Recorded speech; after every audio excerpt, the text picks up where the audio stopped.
What kind of father refuses to let his son come home for Christmas? Not because he's busy, not because of logistics, but because the very idea of seeing his son and daughter-in-law again, on that sacred royal estate, surrounded by family and tradition, is now intolerable.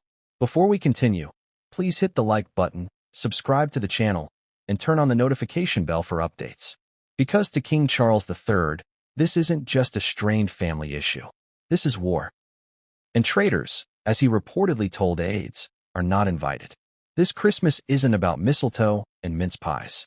It's about power, legacy, and perhaps the final fracture of a royal dynasty. But what really happened behind the gates of Sandringham this year? Why did Harry and Meghan make a last-minute plea to return? What were they promised? What did they expect?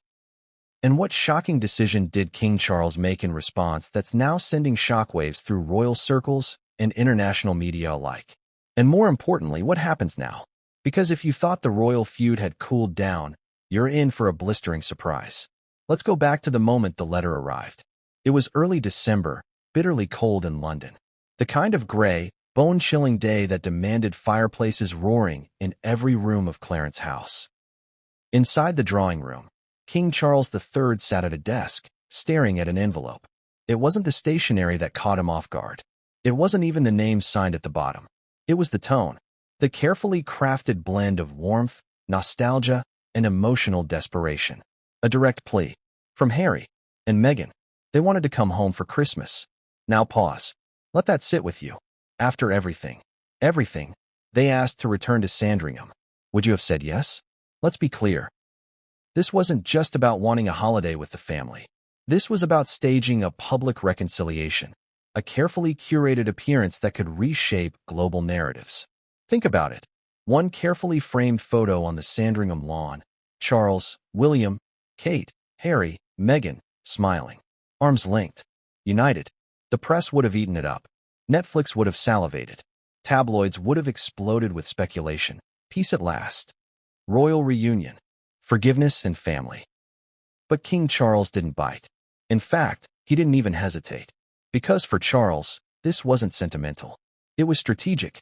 You see, this Christmas was supposed to be symbolic. His second as king. The first with all the weight of the crown fully on his shoulders. The public was watching for signs of continuity, strength, royal stability. The last thing he needed? The couple who launched a media cannonball at the monarchy showing up for figgy pudding. And behind the scenes, Camilla was livid. William was said to be silent, but fuming. Even some of the palace aides couldn't believe the nerve. After everything, the Oprah interview, the Netflix documentary, Spare, the public accusations of racism, the mockery, the book tours, the podcast jabs, they dared to ask to come back for Christmas? But why now? This is where it gets interesting. Sources close to Hollywood insiders claim that Meghan Markle's public narrative has been quietly collapsing. Brand deals not renewing. Netflix interest waning. The Spotify disaster. Their relevance, they say, is slipping. And what better way to reset the board than with a royal comeback? But there was more. Much more. Because this wasn't just a verbal request. It came with a letter. And it wasn't just signed by Harry. Meghan reportedly wrote most of it. Now let me ask you this. If someone dragged your name through the mud on international television, accused your family of lies, painted you as cold, complicit, or worse, and then showed up with a letter filled with warm wishes and a request for forgiveness, how would you react? Could you accept them back? Would you trust their motives? King Charles didn't. According to whispers from within the palace walls, he read the letter once. Quietly. He didn't react. He simply folded it, placed it on his desk, and said 4 words. They're not coming back. But that wasn't the end of it. Because word of the letter, and Charles's response, didn't stay contained for long. Within hours, it had reached Queen Camilla. And her reaction? Reportedly, volcanic. Imagine being in her shoes. The woman accused, without being named, of cruel gossip, racism, whisper campaigns, malice. Imagine how she felt watching the press eviscerate her after the Oprah interview, all while Harry and Meghan denied responsibility. Camilla has spent years reshaping her public image, building trust, rehabilitating her persona from the other woman to queen consort. And now, just as she's gaining ground, Meghan wants to come back into the fold over her dead body. Those were allegedly her words. Harsh. Maybe. But in her eyes, justified. And still, even after Charles's rejection, Harry reportedly tried again. This time through a trusted mutual contact. He didn't want to spend Christmas in California. He wanted his kids, Archie and Lilibet, to meet the family. Not through Zoom. Not through filtered Instagram posts. But in person. At Sandringham. He tried to appeal to Charles as a grandfather. Now that stung. Because for all his faults, Charles does love his grandchildren. But something in him had hardened. A switch had flipped. Duty now outweighed sentiment. And for the first time, perhaps ever, Charles truly saw Harry as an outsider. And here's where things took an unexpected turn. The leak. Because someone, whether from Harry and Meghan's camp or a palace insider, let the press know. Within days, headlines appeared. Harry and Meghan beg for Christmas invite. King Charles shuts the door. Traitors are not welcome.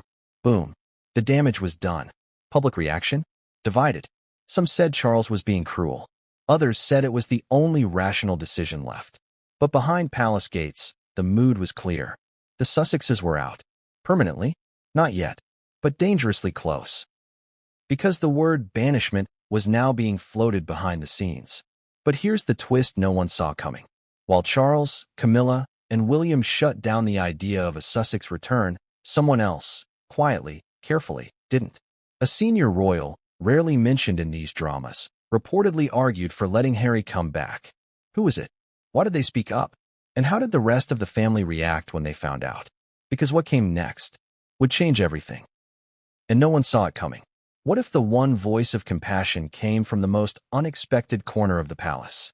What if, while King Charles, Camilla, and William slammed the royal gates shut, one senior royal leaned in and asked the unthinkable, what if we let him come home? That voice. Princess Anne. The Princess Royal. Known for her steel, her silence, her stoicism. A woman who has lived through more scandals than any other living royal and kept her chin up, her head down, and her loyalty absolute. No memoirs. No moaning. No manipulation. And yet, in that tense pre-Christmas meeting, when the letter was laid bare and emotions were running high, she's said to have raised her hand, cleared her throat, and calmly asked, "Have we considered what happens if we don't?" It stunned the room. Because Anne rarely speaks unless it matters. She doesn't do drama. She doesn't do emotional appeals. But in that moment, she reportedly argued that slamming the door shut might cause more harm than good. That the world, the press, the people, even history, would remember how this Christmas unfolded.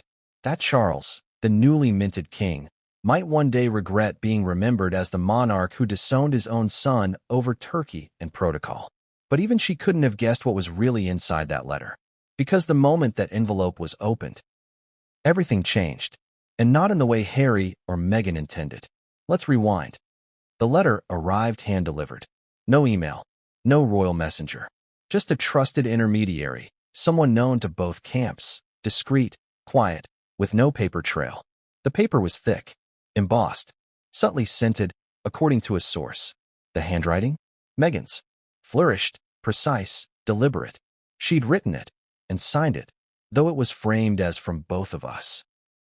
From the very first line, the tone was strategic. It wasn't groveling, but it wasn't confrontational either. It was soft, nostalgic, purposefully warm. "Your Majesty, we write to you as family, not as members of the institution, not as representatives of anything other than two people hoping to reconnect with loved ones during this special time of year." Right there, the bait was set. A plea for humanity, not hierarchy. But it didn't stop there. Because as Charles kept reading, something shifted. The letter wasn't just about Christmas. It was about image. It talked about unity, about public healing, about turning a page for the next generation. It referenced Archie. It name-dropped Lilibet, who would dearly love to spend her first British Christmas with her grandfather. Pause on that. Meghan, who famously kept her daughter away from royal photographers, used that very child as a peace offering. Would you call it emotional manipulation? Or a genuine attempt to rebond? Depends who you ask. But King Charles, he saw it for what it was. A pitch. A polished, cinematic, PR-laced pitch dressed up as a family letter. It even suggested, vaguely, that a photo opportunity could be arranged. That the world would benefit from seeing the family reunited during a time of global uncertainty. And then, the kicker, we believe there is still space for forgiveness, for tradition, and for love. Now that line set off alarm bells. Because to Charles, it wasn't just presumptuous. It was performative, as if Meghan and Harry were setting the stage for a public redemption arc, but placing the responsibility entirely on the royal family's shoulders. Accept us, and you look gracious. Reject us, and the world will say you're cruel. A trap. And Charles? He'd walked into enough of those. But here's what most people didn't know. There was a second envelope. Smaller. Tucked inside. Not addressed to Charles, but to Catherine. Yes, Meghan had written to the Princess of Wales directly. And that letter? That's the one that really split the family. It was shorter, more personal, less formal. No Princess Catherine. Just Dear Catherine. It spoke of regret, of lost time, of misunderstandings that spiraled. It referenced the infamous bridesmaid dress incident, the crying, the media storm, the rift that, according to Harry, left Meghan sobbing on the floor. But this letter reframed it all, not as blame, but as a moment we both mishandled. It extended what sounded like an olive branch. I hope we can move past the noise for the sake of our children. And then, a chilling line. I know the world watches us, but I hope one day we can walk side by side again. Not for cameras, not for headlines, but because we are stronger together than apart. Was it sincere? Was it calculated? Did Meghan mean every word? Or was it yet another scripted attempt at public control? Catherine, when handed the envelope, didn't open it immediately. She waited. She took it upstairs. Alone. And when she emerged, she was silent. All she reportedly said to William was, "I'm not going to be baited." And from that moment on, her answer, though unspoken, was clear. Meghan's letter was not welcome, nor was she. Back in Clarence's house, Charles had finished reading both letters. Camilla was pacing. William was stiff. And the lone dissenting voice looked down at the carpet. And Charles said it plainly. No. No invitation. No Sandringham. No photos. No reconciliation. Not this year. Not like this. He instructed his private secretary to send a formal but polite response. The king thanks the Duke and Duchess of Sussex for their letter and wishes them a peaceful holiday season. Full stop. No mention of Sandringham. No reference to future reunions. A royal shutdown, sealed with diplomacy. But what Charles didn't realize, that letter, his response, would soon be public. Because someone leaked it. And once it hit the press, all hell broke loose. The narrative turned fast. Sympathy surged. American media outlets ran with it. Rejected at Christmas. Royal freeze-out. Is the palace going too far? Meghan and Harry's team said nothing publicly. But behind the scenes, they were reportedly thrilled. Why? Because rejection made them look like victims again. And nothing sells like victimhood. But back inside the palace, the mood was not of triumph. It was panic. Because someone had leaked the exchange. Was it Harry? Meghan? Or, and this terrified everyone, was it someone inside the palace itself? Because if that letter had been seen, photographed, or forwarded by an insider, then Charles didn't just have a PR problem. He had a mole, and the hunt was about to begin. But before it did, one more royal player would enter the game. Not a king, not a queen, but a brother. And what William did next would send tremors through the entire royal foundation and threaten to expose secrets no one was prepared to face. Does Camilla hold more power over the crown than the public has ever realized? Let me ask you that again, because the answer might not be what you think. We've spent decades seeing her as the villain, the supporting character, the late-stage redemption arc in the story of Diana. But this moment, the Christmas standoff of 2025, revealed something else entirely. In the hierarchy of influence, Camilla may be sitting just one chair away from the throne, and not in the way a consort is supposed to. In the way a political operator does, with intel, leverage, long memory, and fearless contempt for games that try to use sentiment against institution. Picture the room again, because context is everything here. Clarence's house, December 7th. Outside, guards in long wool coats exhale vapor into the winter air. Inside, an environment curated by centuries. Oil portraits of ancestors, massive candles, and the low murmuring hum of staff who know better than to speak, but see everything. Charles at the head of the desk, reading the letter from Montecito. William standing like a statue carved by anger. And looking down, knowing there are consequences to every decision. Camilla pacing.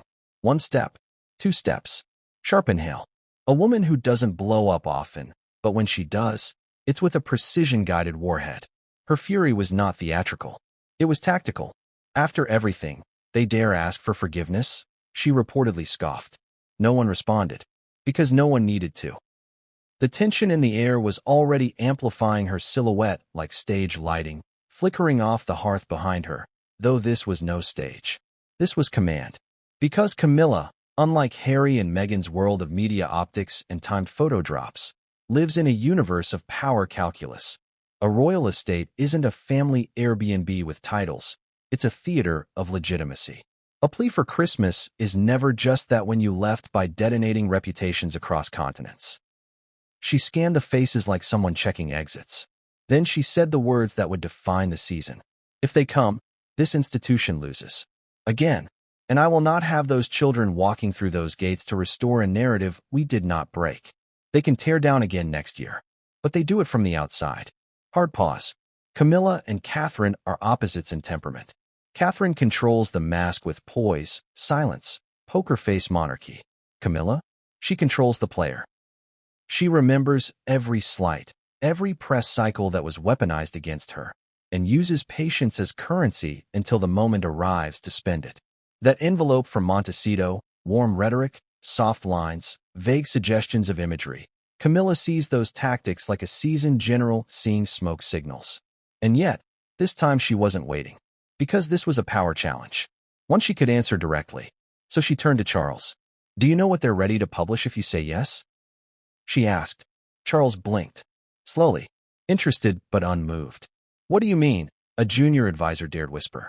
Camilla whipped a look, not angry at his rank, but at his naivety.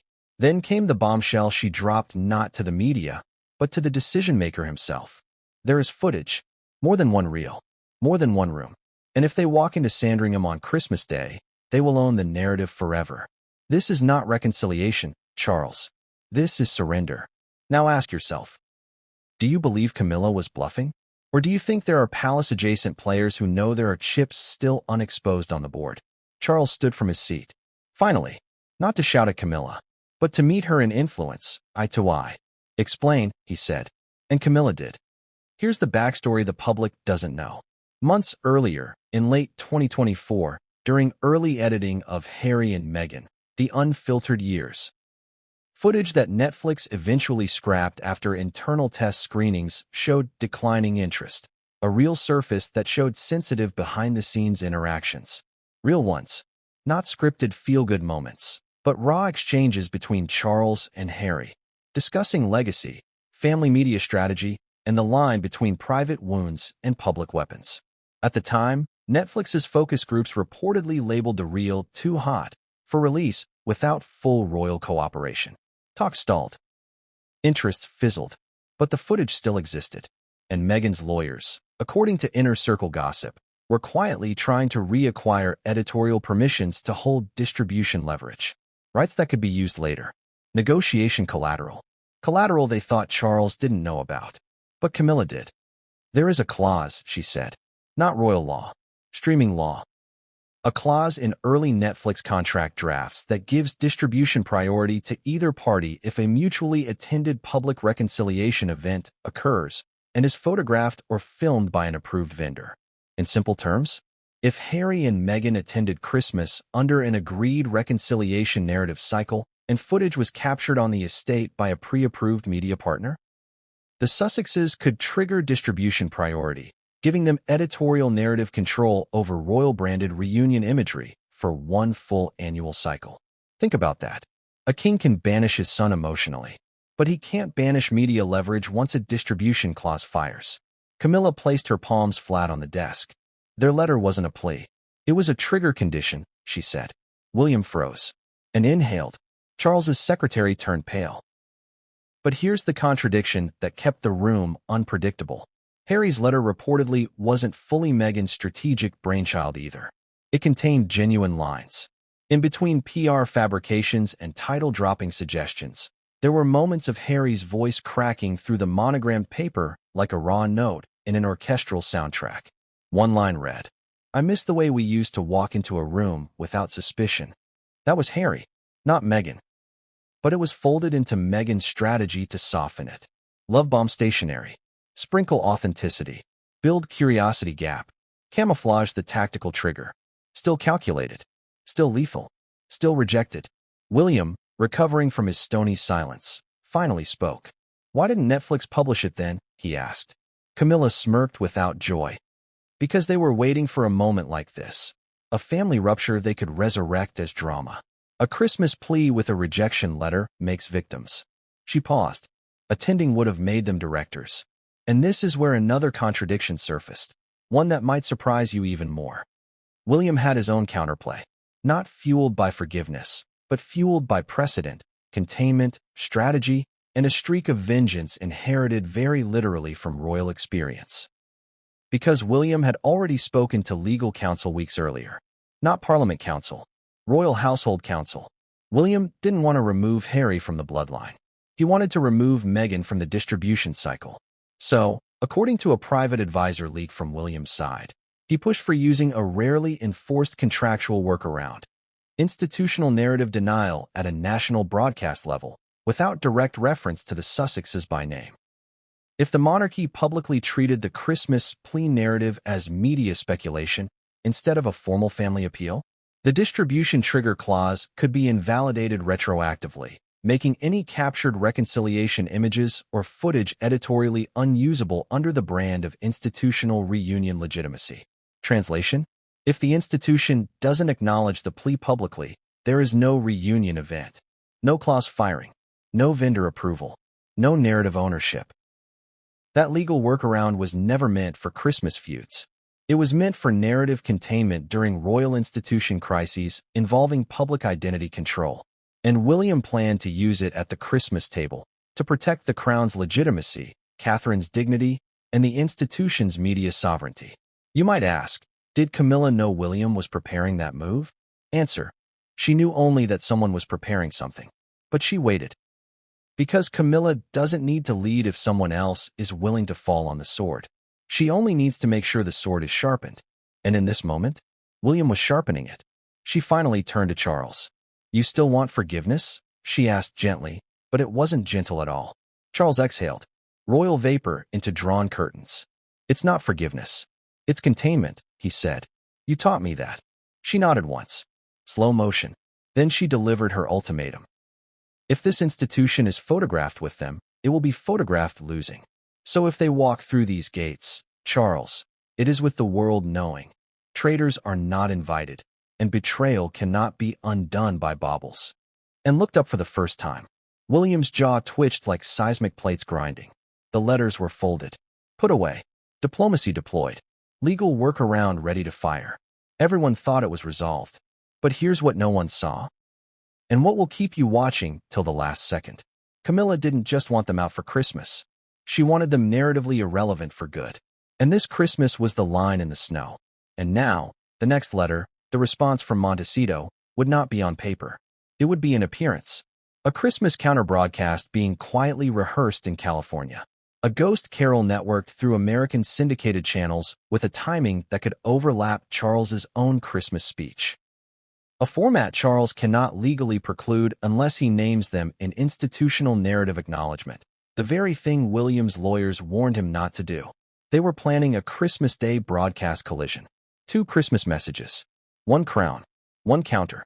1 winner's table. And 1 exile determined to hijack sentiment through sheer timing overlap, if not legitimacy. This isn't a letter now, audience. This is a media meteor hurtling toward the monarchy on Christmas morning. So ask yourself one more time, because this question will matter soon. If distribution control was the trap, could Christmas broadcast overlap be the rescue play?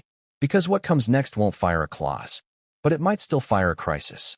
And it begins not in London, not in a throne room, not in a carriage, but in a camera test shot in Montecito at 4:57 a.m. Greenwich Mean Time on Christmas Day.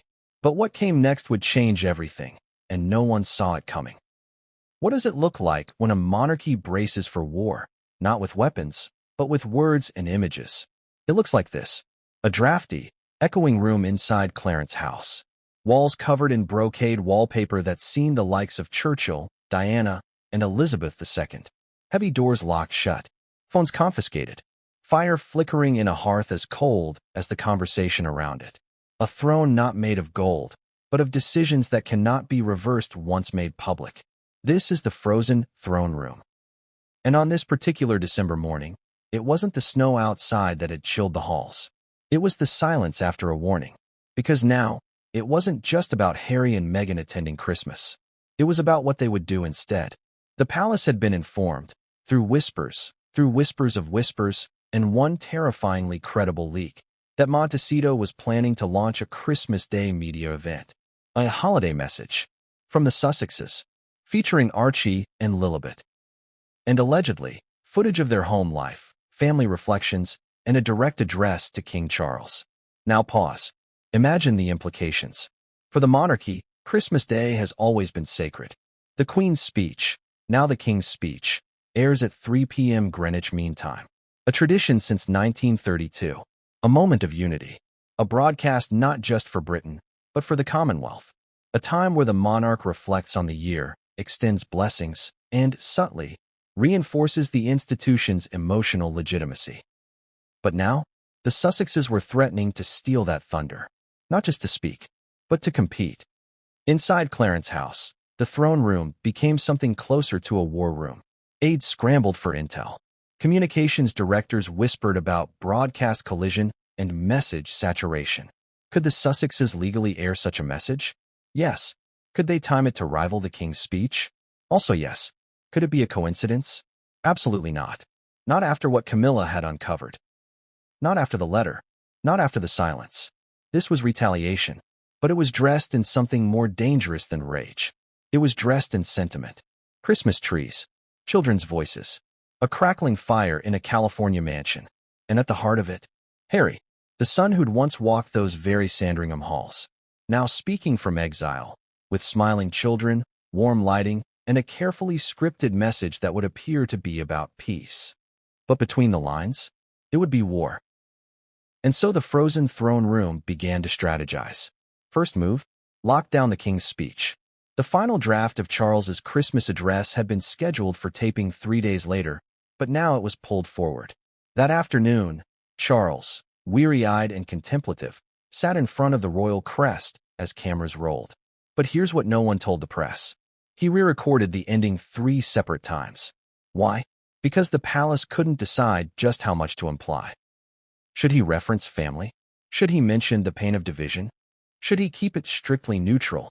Or should he, for the first time, allow a trace of his private heartbreak to seep through? Ultimately, the version that aired used the following line. This season, I reflect not only on tradition and duty, but on reconciliation and patience, values that define who we are and who we hope to remain. Poetic, dignified, and loaded. Because behind that line sat an entire team of royal legal advisors, one of whom warned that even that could be interpreted as a response to the Sussexes' messaging. And if it was, the clause William's legal counsel had triggered, denying narrative ownership to the Sussexes, would collapse. Camilla was furious. You're inviting them into the moment, she reportedly hissed. But Charles, after listening to everyone, and no one, reportedly replied with, if I'm accused of humanity, I'll bear it. A king's gamble, one that would haunt the next 48 hours. Meanwhile, across the Atlantic, Meghan Markle was already rehearsing. Sources close to a small Santa Barbara production crew, hired through a non-union route to prevent leaks, confirmed that a backdrop had been built to look like a hybrid between a royal study and a cozy family den. There were bookshelves, photos on tables, a roaring fireplace set, digitally enhanced later in post. And then, Meghan's wardrobe.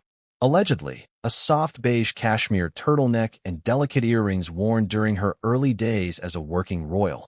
Subtle, symbolic, and dangerously effective at projecting nostalgia. She stood off-camera, reading from a teleprompter. Next to her, a high-backed chair, meant for Harry. But here's the catch. Harry was reportedly hesitant. Multiple sources, including one former Invictus Games contact, shared that Harry wasn't comfortable with the idea of directly upstaging his father. He agreed with the tone, the message, the vision, but not the timing. And so began an emotional standoff within the Sussex household. For the first time in months, Harry pushed back. And Meghan? She didn't fight.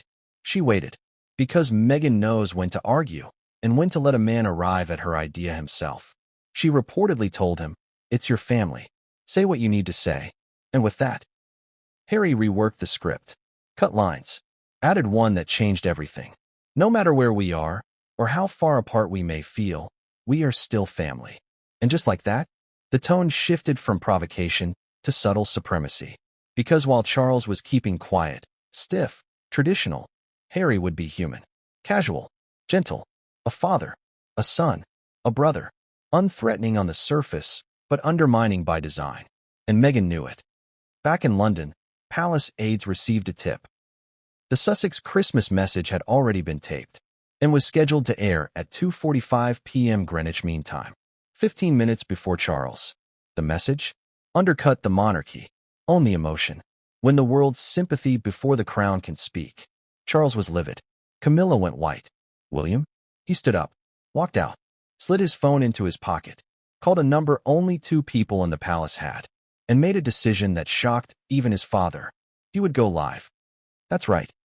For the first time ever in modern royal history, a direct royal heir, Prince William, chose to record his own informal Christmas message, not for national broadcast, but for social media, Instagram, YouTube, TikTok. It would drop at 4 p.m., 1 hour after Harry's message, and after Charles. Why? Because William wanted to take the heat off the crown. He wanted to show strength and, subtly, remind everyone who the future belongs to. His message was short, under 90 seconds, but powerful. Standing in front of a simple tree decorated by his children, William said, "This holiday season, I'm grateful for the love of my family, the strength of those who serve others, and the moments that remind us we're not alone, even when we feel the distance." No politics, no attacks, but a clear counter-narrative.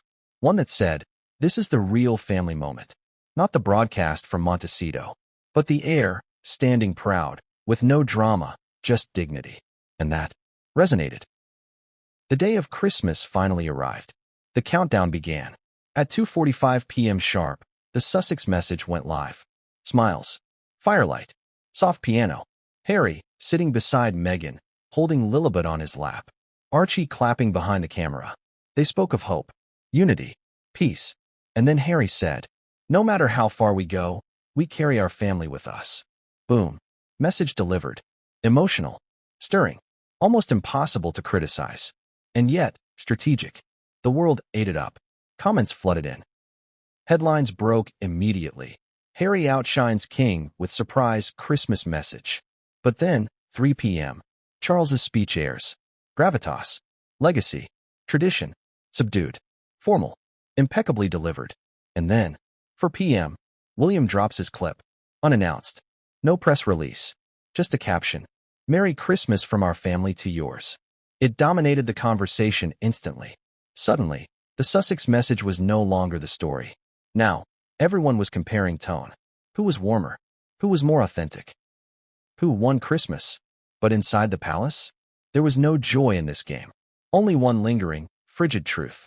The monarchy had survived a reputational ambush, this time. But Montecito had found its new strategy. Not books, not interviews, not lawsuits. Emotion. And emotion, when weaponized, is harder to fight than scandal. Because it comes wearing a smile. And what no one yet realized, that in Meghan's final segment, one line had slipped past the editors. A phrase so subtle, so buried, no one noticed. Until a lip reader caught it in the raw footage days later. And when they did, all eyes would turn back to Catherine. Because what Meghan really said was a direct reference to the bridesmaid dress incident. And what came next would set the entire royal media machine on fire again. But that is where we go next. What happens when a single whispered sentence threatens to undo 2 years of royal restraint? What happens when the most private feud in recent royal memory is suddenly, unmistakably, reignited? Not through an official statement or an anonymous leak, but through a blink and you miss it comment slipped into a heartfelt family message. That's exactly what happened on December 27th. And the moment it hit British press, the lid blew off the powder keg. Because what Meghan Markle allegedly muttered during her Christmas broadcast wasn't meant for general consumption. It wasn't even in the official transcript. But a sharp-eyed, expert lip reader watching the Sussexes' cozy California video caught it in a segment near the end, when Harry turned to her with a soft, unrehearsed laugh and said, "Even the dress drama seems like ages ago." To which Meghan responded, barely audible, eyes focused on the camera, "Well, I never made anyone cry." Boom. 6 words. 6 words that detonated years of silence, diplomacy, and fragile peace.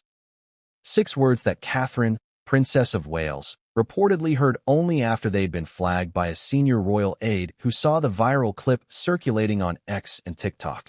6 words that made Prince William explode. Let's go back to that moment. Kensington Palace, December 28th. Early morning briefing. William is scheduled to review post-Christmas press coverage, standard media debriefing. The King's speech. Public approval stats. Headlines comparing the 3 royal messages. But before the folder even hits the desk, an aide enters with an iPad in hand. "We have an issue," the aide says. William waves it off. He's tired, done with the Sussex circus. He'd mentally filed Christmas as survived, not resolved. But then the aide presses play, and he watches. That line, Meghan's smirk, the timing, and then Catherine, who had walked in behind him, goes utterly still. The room holds its breath. And William? He doesn't say a word. He just walks to the window, presses his fingers into the frame, and stares out into the frosted Kensington Gardens. When he finally speaks, his voice is quiet, controlled. "She's still lying," he says. "She's still rewriting it." You need to understand something about William. He's not the hothead the media once painted him to be. He's methodical, controlled, a long-game player. But when it comes to his wife, that's where the fire lives. Because in the months following Spare, after the Oprah interview, after the press leaks and podcast narratives, William had one rule within palace walls. Catherine is not to be used. Not as cover, not as contrast, not as clickbait, and certainly not as target practice for emotional manipulation. That bridesmaid dress incident, now infamous, was the private turning point. A pre-wedding disagreement. Emotions ran high. Words were exchanged. But only one version ever made it to the public, and in that version, Catherine made Meghan cry. Until Oprah, when Meghan reversed the narrative and claimed it was she who had cried. No direct proof was ever provided. No names confirmed. But the implication stuck like honey on tabloid pages. Catherine never corrected it. Never commented. But William? He never forgot. And this new Christmas comment? This smug afterthought slipped into a global message? It wasn't just petty. It was calculated. And that made it personal. Within hours, the palace mobilized. Not with a statement, but with silence, the cold kind. The kind that signals the beginning of a controlled media counteroffensive. William canceled a scheduled New Year's charity appearance. No explanation. No substitute. Instead, the palace issued a single, vague line. The Prince of Wales will remain in Windsor for family matters. Every outlet interpreted it differently. But behind closed doors, the truth was sharper. William was done playing defense. He had already started making calls. Not to the press. To lawyers. Because there was something in Meghan's Christmas message that crossed an invisible line. It was a renewed accusation against a senior royal, slipped through unofficial channels, timed for maximal emotional impact. And according to his team, it opened a legal door. One William had always refused to walk through, until now. But let's back up. How did we get here? Why did that one line set William off when he had remained so composed through interviews, documentaries, even Spare? Because this wasn't just about Catherine's reputation. It was about trust. You see, William had been told, months earlier, through an intermediary, that Meghan was done targeting his wife. That after Spare, the Sussexes would no longer reference Kate, publicly or privately. It was supposed to be a reset. Quiet, distant, respectful. And for a time, Meghan did keep Catherine's name out of the headlines. But this Christmas, that whisper wasn't just a reference. It was a signal, a message to the public. I still have my version, and I'm still willing to share it. That was enough to trigger a full Windsor lockdown. Inside the palace, new protocols were activated. All staff briefings now included a warning. Any questions on the Sussex broadcast are to be deferred. Social media teams were instructed to avoid all comparisons between Catherine and Meghan. All search terms involving crying, bridesmaid dress, or reunion were flagged and sent to media risk analysts. But William didn't want to wait for containment. He wanted action. For the first time, William personally requested a review of every public interview Meghan had given, video, audio, print, to determine whether a legal case could be made for a pattern of defamation. Not because he wanted to sue, but because he wanted leverage. Because if Meghan wanted to play the long game, he could too. And then came the unexpected escalation. A letter, this time from Kensington Palace, delivered via official channels. But not to Montecito, to Netflix. Sources confirm that Kensington Palace issued a formal notice of review regarding the Sussex Christmas broadcast, citing potentially defamatory implications against a senior royal figure. The language was careful, precise, not accusatory, just watching. It was a signal to Netflix. We see you. We see the game. And we will respond. And that changed everything. Because the media had only just begun noticing the lip-read line when suddenly the palace's legal team confirmed its authenticity by reacting to it. That alone made headlines. The press pounced. Meghan's six-word bombshell. Kate targeted again. William's fury over new Sussex jab. Catherine, meanwhile, remained out of sight. But inside Windsor? She was reportedly crushed. Not because she was shocked, but because she was exhausted. This wasn't supposed to be the story anymore. They had done everything right, shown grace, built their foundation, raised their children out of the spotlight. And still, she was being pulled back into the mud. All because of one moment of whispery ego dressed as Christmas sentiment. So William did the unthinkable. He called Harry. Not a video call, not an email, a phone call. And Harry? He picked up. According to sources close to both camps, it was short, quiet, controlled, but fiery. William reportedly opened with, "You said you'd stop bringing her into this. You lied." Harry responded with silence. Then allegedly said, "She wasn't attacking Kate. It was just context." William snapped back. "There's no just when you use Christmas to rewrite the past." They hung up not long after. No resolution. But for the first time in years, direct contact. Why? Because William wanted to make one thing absolutely clear. If Meghan continued targeting Catherine, there would be consequences. Not just legal, public, narrative, reputational. Because while Meghan had her production teams, her Spotify contacts, her Hollywood PR gloss, William had the one thing that couldn't be bought. The institution.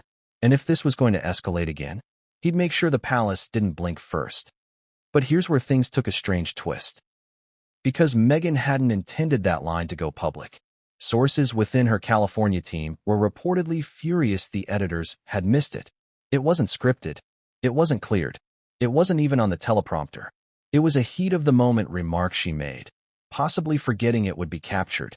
And now, it had overshadowed the entire message. Her team scrambled. PR agencies began preparing damage-limiting narratives. One floated theory that the clip was deep-faked. An AI-enhanced lip reading with no real basis. But that idea died fast when raw footage from the production crew confirmed the line.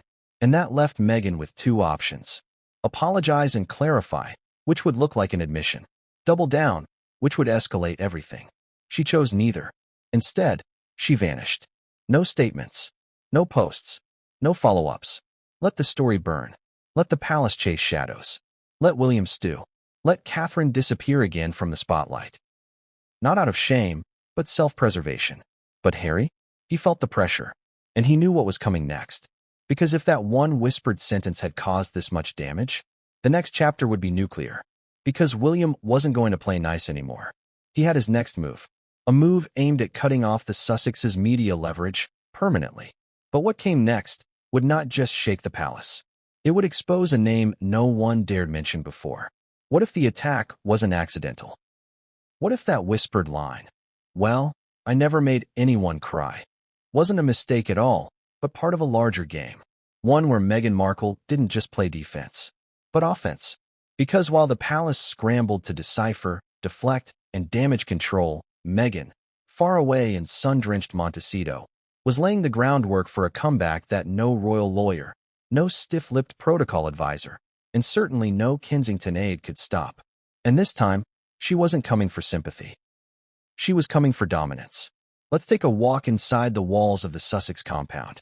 Not the curated Netflix version, the real one, behind the tastefully neutral linen curtains, beyond the eucalyptus-scented air diffusers and framed black and white family photos. In the quiet halls of that California mansion, where every surface is styled but every room is armed with strategy, Meghan was already rehearsing a new role. And this one, it wasn't Duchess. It was producer. The decision was made 2 days after the lip-read drama exploded across UK tabloids and American entertainment sites. Meghan summoned a closed-door meeting with her core team, not publicists, not stylists, but content strategists. Yes, content strategists. Because in the post-royal world, every moment is content. And Meghan had just been handed a golden opportunity. Headlines screaming that she'd reignited the feud with Kate. Public attention refocused on her. Outrage from royal circles. Sympathy from select media. It was chaos, and it was also capital. But what do you do with capital? You invest it. Which is why Meghan was already plotting her next project, a docu-series follow-up to the original Harry and Meghan Netflix special, but this time with a twist. No tears. No therapy tones. No we tried and failed narratives. This would be about power. About how she was rebuilding, reshaping, and refusing to stay silent while the monarchy tried to freeze her out again. Its working title? Reclaimed. One word. Sharp. Strategic. Loaded. Here's the kicker. Netflix hadn't greenlit it yet. But Meghan wasn't waiting.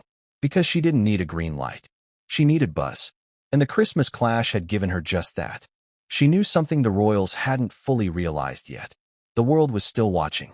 And the line between villain and victim? It could flip on a dime. Especially if you knew how to manipulate timing.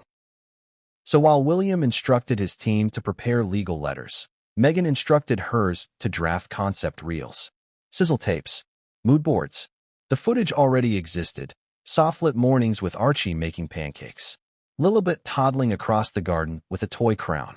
Meghan on the phone in a cream blazer, furrowing her brow just enough to signal she's doing serious work. But this wasn't just another personal journey story. She wanted a narrative arc. One that showed her as a mother, an activist, and yes, a survivor. But of what? That's where things got riskier. Because inside the earliest drafts of the reclaimed pitch deck, there was a chapter title that stopped even her team cold. It read, Windsor's Women. How the Palace Protects Some and Silences Others. Subtle? Not in the slightest. This wasn't just about Meghan. It was a direct jab at the institution. And more pointedly, at the way Catherine was elevated as the royal ideal, while Meghan was cast as the interloper. Divide the narrative, then flip it. It was dangerous. It was bold. It was Meghan's move. And it terrified everyone inside the palace once they got wind of it. Yes, they found out. Because once again, someone inside the content pipeline leaked. Not to the press, not yet, but to a mid-tier documentary consultant in London who'd previously worked with ITV. That consultant, unsure of how to handle it, discreetly emailed a contact at Clarence House. And that's when William realized something horrifying. Meghan wasn't just retaliating. She was preparing to cement the feud as canon, to immortalize the Kate versus Meghan dynamic on streaming platforms, to control the story not just through interviews, but through docudrama. And that, for William, was the red line. At this point, William no longer cared about optics. Not really. He cared about cutting the funding mechanism. And so began one of the most quietly aggressive moves ever attempted by a royal household in modern memory. A push to block the Sussexes' production partnerships. William's strategy was to leverage relationships with British and European content brokers, many of whom provide archival licensing, location permissions, or music rights, and make it clear that any cooperation with the new Sussex project could damage future royal media access. It wasn't a ban, but it was pressure, and it worked. Within 5 days, 3 previously cooperative third-party vendors quietly pulled out of the reclaimed project. One was a sound designer. Another was a licensed Windsor Castle photographer. The third, a European location scout who had offered access to a historic church for a flashback-style recreation. Meghan's team was livid, but not surprised, because they had anticipated it. And that's when Meghan made her own countermove. She reached out to Ava DuVernay. Yes, the Emmy-winning, Oscar-nominated powerhouse behind Selma, 13th, and When They See Us. A creative known not only for her storytelling but for her fierce independence from legacy gatekeeping. The meeting was virtual, short, less than 30 minutes. But by the end of it, Meghan had her new angle. Forget trying to match the tone of the royals. Forget soft-focus vulnerability. This would be about systemic silencing. A modern woman's battle against monarchy, misogyny, and media manipulation. The docuseries pitch evolved. It wasn't about reclaiming a platform anymore. It was about challenging the narrative itself. And then came the phone call that changed everything. From a West Coast studio that had nothing to do with Netflix. A competitor, eager to get in on the Meghan story, willing to offer more creative control, willing to position it not as royal gossip, but as a story of resilience in the face of dynastic exclusion. Translation? They didn't care about protocol. They wanted Meghan uncensored. And Meghan? She smiled. Because this, finally, was the control she'd been seeking since the moment she stepped into Kensington Palace. Not just to be heard, but to be heard without filter. But let's pull back, because the irony here is chilling. While Meghan was crafting a new media empire from sunny California, what was happening inside the royal household? Silence. The cold kind. No comments from Charles. No statements from Catherine. No clarifications from William. But silence isn't the absence of strategy. It's the buildup of pressure. Because behind those gilded gates, something else was happening. An emergency legal review of Meghan's original titles and post-royal agreements. Why? Because if Meghan went forward with this docuseries and directly named Catherine again, the palace might do the one thing they had always avoided. Trigger the removal clause. Yes, the potential stripping of the Duchess of Sussex title. A symbolic nuke. Rarely discussed. Never used. But it was on the table now. Because William had had enough. And Charles? He was finally listening. But before any of them could act, Meghan made her boldest move yet. She went to Vogue. Not British Vogue. Not American Vogue. Vogue Latin America. Why? Because in her words, they listen without bias. And in her February 2026 feature, already in pre-production, Meghan is said to lay out everything. The palace games. The pain. The pregnancy headlines. The silence from Catherine. The loyalty from Harry. And, most controversially, her final attempt at reconciliation and why it failed. The story? Due out the same week as the new docuseries drops. A one-two punch designed not just to win sympathy, but to rewrite royal history, once and for all. But what Meghan didn't know was that her Vogue profile was about to be sabotaged by someone inside her own team. A betrayal so sharp, it would blindside her and expose the one secret she thought would never get out. It was supposed to be their moment. While the British royal family gathered around fires at Sandringham, sipping brandy, posing for formal photos, and projecting stoic unity, Meghan Markle was preparing her revenge, wrapped in glossy magazine pages and documentary frames. A double drop.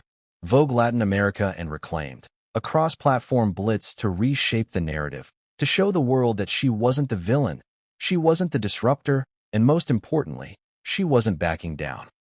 But this time, the counterstrike didn't come from a palisade. It didn't come from William or Camilla or some dusty royal protocol document. It came from inside her own house. From someone who had been in the war room, in the planning meetings, in the private briefings where Meghan discussed optics, timing, and how to leverage sympathy into global relevance. And that someone, they flipped. Let's set the stage. December 25th, 2025. Sandringham, Norfolk. A frosted English morning.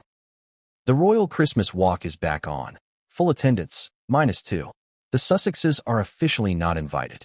The press already knows. So do the public. Crowds gather along the path leading to St. Mary Magdalene Church. Catherine wears a deep emerald coat, tailored to perfection, walking beside William and their 3 children. King Charles, flanked by Camilla, greets the crowd with quiet warmth. The message is clear. The family is united. The scandal is irrelevant. No one says Meghan's name. Not a single reporter dares shout about California. But everyone feels it. The elephant in the churchyard. the absence of the exiled son and his Hollywood Duchess.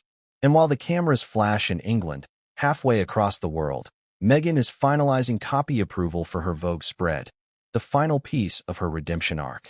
Or so she thinks. Because what Meghan doesn't know is that someone in her own team has grown uncomfortable, not with her message, but with her methods. Specifically, with how much of the narrative she's been manufacturing, not from memory, but from strategic invention. A former staffer, not a stranger, not an outsider, someone who helped edit early drafts of Reclaimed, someone who sat through interview prep, someone who heard Meghan say, point blank, let's make them blink first. They've been quiet for months, watching, listening, and now they're ready to speak, not to a tabloid, but to a rival publication. One that's willing to verify, vet, and publish what could be the first credible defection from Meghan's inner circle since she left the UK. A feature titled, Behind the Curtain, What I Saw Working for the Duchess of Montecito. And the quotes? Explosive. Let's unpack what this source revealed, and why it sent shockwaves through both Montecito and Buckingham Palace. First revelation, the Christmas letter to King Charles? It wasn't Harry's idea. According to this former insider, Meghan orchestrated the entire approach, not for reconciliation, but for strategic optics. The insider claims Meghan said, they need to look like the ones refusing peace. Not us. The letter was designed, allegedly, to bait the palace into saying no, so Meghan could then craft her comeback narrative as the unwanted daughter-in-law who still tried.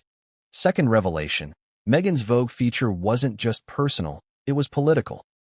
Early drafts reportedly included indirect jabs at Catherine, comments about the impossible standards placed on royal wives, and lines like, some women are groomed to smile and stay silent. Others are not. Sound familiar? The quote was later removed, but only after Meghan's U.S. representation flagged it as unnecessarily provocative. Third revelation, the bridesmaid dress story? The insider says Meghan had multiple versions of that anecdote. One for Oprah, one for Netflix, and a much softer one during internal meetings where she allegedly admitted, it wasn't Kate's fault. We were both stressed. And finally, the nuclear reveal. Meghan was allegedly considering including audio from a private voice note, one recorded by Harry without William's knowledge, in a later episode of Reclaimed. That voice note, it was from a post-funeral meeting after Prince Philip's passing, a moment of raw, brotherly tension. And she wanted to use it, to show Harry's real pain, to prove they tried. According to the insider, she believed that if the world heard William's tone, the tides would shift. But Harry refused. Flat out. That's when the fight happened. A real fight, not a media myth. Harry pulled the episode segment. Meghan fumed. Their team split into two camps, those who wanted to push forward, and those who quietly began backing away. The source was one of the latter. And now, they were speaking. Back at Sandringham, William gets wind of the coming article. So does Charles. Camilla is livid, not because Meghan is being exposed, but because they're already bracing for the next trap. We say nothing, Charles says. Let the story speak. And it does. 2 days later, Vanity Fair publishes the defector's account. Under the banner, not so reclaimed, a former Sussex staffer breaks their silence. Social media erupts. Headlines flip. Suddenly, the Sussexes aren't victims. They're strategists. The emotional Christmas special, the letter, the Vogue spread, it all begins to look rehearsed, manufactured, or worse, weaponized. Meghan's silence becomes deafening. Harry vanishes from public view. The Reclaimed series, still unreleased. Vogue Latin America delays the publication, quietly, without explanation. But here's what matters most. The betrayal worked, not because it exposed everything, but because it injected doubt.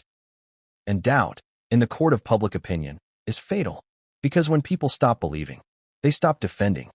But here's the twist. Meghan knows this, and she's not out. Not yet. Because within hours of the Vanity Fair bombshell, Meghan makes one subtle move. She appears, unannounced, at a women's shelter in Los Angeles. No press invited. Just 2 blurry photos leaked online by a volunteer. She's wearing jeans, no makeup, holding a donation basket, smiling, silent. And the caption? Just one line. Service, always. A callback to the infamous royal family motto, one she's now reclaimed for herself. She doesn't say a word about the betrayal. She lets the cameras want her again. Because that's the long game. Let them come to you. Let the crown chase shadows. What does revenge look like when it comes wrapped in silk, silence, and sovereign poise? Not loud, not flashy, not even obvious. It's the kind of revenge that unfolds in front of cameras without saying a single word. The kind that breaks the internet, not through scandal, but through stillness. Because while Meghan Markle launched her counter-campaign with docuseries producers, whispered jabs, and magazine spreads, Catherine, Princess of Wales, executed hers with something far more terrifying to those who seek attention. A perfectly timed absence. And then, just when the press had turned their back, assuming she was hiding, she returned. Not with a statement, not with a clapback, but with a single image that said more than Meghan's entire Christmas message. Let's rewind. In the days following the Vanity Fair expose, royal watchers noticed something unusual. Catherine had vanished. No photos. No appearances. No carefully curated Instagram snaps from royal engagements. It wasn't illness. It wasn't travel. It was strategic silence. A palace source told one journalist off the record. She's not hiding. She's choosing not to play. Because here's what Catherine understood better than most. Meghan didn't just want an apology. She wanted a reaction. And if Catherine gave it, even just a flicker, the narrative would shift from manipulation back to Meghan's pain. So Catherine went silent. But silence, in royal terms, is never passive. It's a weapon. And Catherine was about to use it with surgical precision. January 1st, 2026. New Year's Day. While tabloids still buzzed about Meghan's cancelled Vogue piece and the fallout from the leaked insider interview, Kensington Palace did something unprecedented. They released a private photograph, one taken by Princess Charlotte. It showed Catherine standing in the snow outside Amber Hall, holding a cup of tea. Her scarf blown slightly in the wind. Her gaze turned to the horizon, not the camera. No caption, no event, no reason, just the image. And within minutes, it went viral. Why? Because everything about it was curated without artifice. She wasn't styled. She wasn't smiling. She wasn't sending a message. And that made it the most powerful message of all. Grace under fire. Dignity in exile. The real queen in waiting. That's what headlines said. Not because she spoke, but because she didn't. And Meghan? She couldn't compete with that. Because Catherine's silence now had meaning. She wasn't just avoiding the press. She was withdrawing her image from the marketplace. And in a world where visibility is currency, Catherine was telling the world, you cannot use me anymore. Not for ratings. Not for contrast. Not for redemption arcs. If Meghan's Christmas whisper had hoped to bait a backlash, it failed. Because Catherine refused to perform. But that didn't mean she was passive. Behind the scenes, she was playing a longer, colder game. One that would require patience, and one perfectly chosen ally. Enter Lady Rose Hanbury. Yes, that Rose Hanbury. The Marchioness of Cholmondeley. Once gossiped about, whispered about, and then never mentioned again, until now. Because Catherine did something quietly revolutionary. She was spotted having lunch with Lady Rose. At a private Norfolk club. No photos. But one grainy image from a distant lens caught the pair walking to a car together. Smiling. Laughing. And every tabloid editor in London groaned. Because they knew exactly what it meant. The triangle rumors, debunked. The scandal narrative, dead. Catherine wasn't just reclaiming her dignity. She was extinguishing old ammunition, making it unusable. And by publicly being seen with the one woman Meghan had hoped would remain a ghost in the royal rumor mill, she sent a clear signal. You have no power here anymore. But